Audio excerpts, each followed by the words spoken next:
Hello my dear students, once again welcome to History Online class. So today we'll be studying the fourth chapter of your history portion, that is known as the Slave Dynasty from the year 1206 till 1290 CE. So if you have seen the previous video that I have uploaded in your group, you must have seen that how I gave you the introduction part of your third chapter, that is known as the Turkish invasion. And when you go through the Muhammad al-Ghori, isn't it? So even Muhammad Ghori had got two slaves known as Kutuddin Aybak and Bakhtiyar Khilji.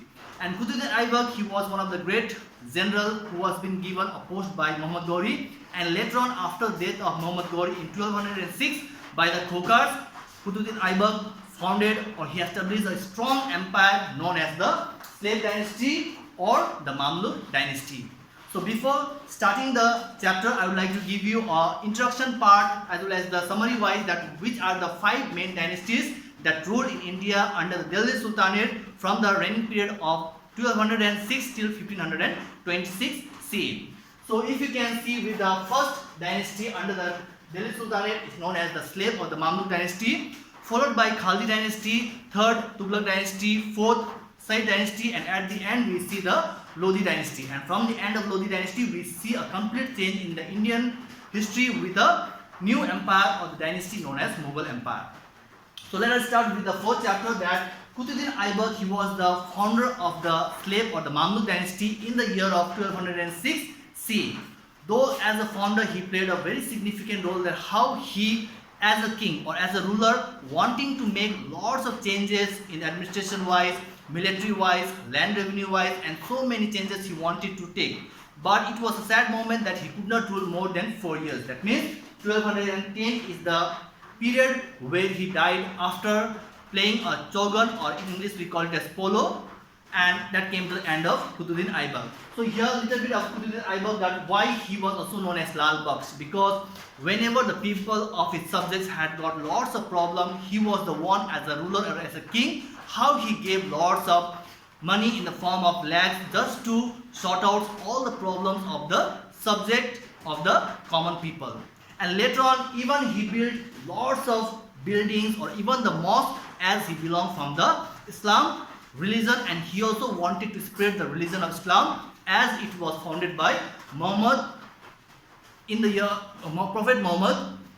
So here we see that how he contributed towards the monument, towards the building site with lots of like Qutub Minar, followed by Qutub Islam, Islam, as well as Arai Ka Jhopra, which is located in Ajmer. So these were all the contribution, all the achievements that after being a king, he wanted to make a particular place where people could go gather, they could go in a particular mosque just to pray for their Islam religion, and that was his most contributing part as he stood as a king.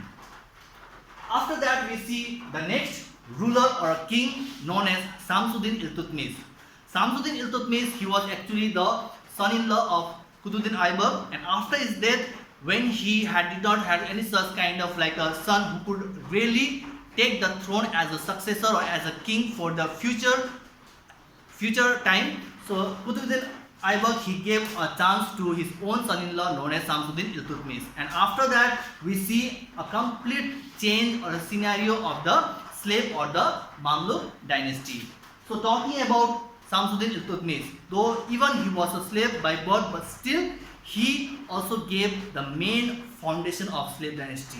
Now here Kutuddin Aybak, he was just a founder, he established a strong empire known as slave dynasty, but the main founder who gave lots and achievements, who gave lots of battles, fought battles, lots of conquest was being done by him, and later on he was being achieved by all those kinds of heights and peaks, and later on he was regarded as the main founder by many of the historians, because even he had conquest with Yalduz after the Kobacha of, even you can see with the Multan, Yalduz of Ghazni, and apart from that even he had to fight or he had to go for a battle against those kinds of kings under the Rajput kingdom like Ujjain, Malwa, Gwalior, Ranthambore, and so many other Rajput kingdom. And he, after he was like a general of that Kutuddin Aybak, he had got lots of good aims and intentions that how to have a battle against your enemies and which are the tactics, which are the planning or program that if you accept this, definitely you can achieve a victory over your rivals or enemies. Next, talking about Iltutmish, that after having lots of conquest, even he wanted to have a good administration under his kingdom. When he was a king or when he was a ruler, he wanted to make a lot of changes in administration wise. Apart from that, land revenue, military system, spy system, and that made him one of the most attracting king of the slave or Mamluk dynasty. And then we see that he was also the king who also introduced the silver coins.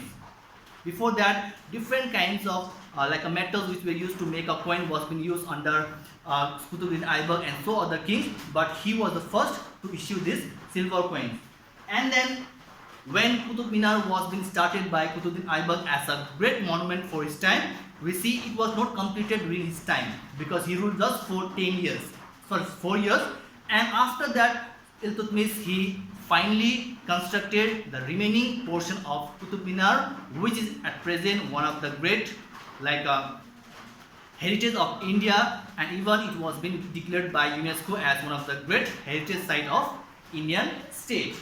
And then we talked that how he also constructed or he also erected with the help of his labor as well as with his workers with the mosque which was located in Badam. So these were all the achievements that how Samsuddin Iltutmish is also regarded as one of the main founder, because he not only became a king but even he stood as a people's great achiever with lots of measures, with lots of programs, and that made him one of the great king of the slave dynasty. So in today's class we'll just stop with this topic. Hope you have understood with the chapter that is number 4. Thank you. Stay safe. Stay healthy.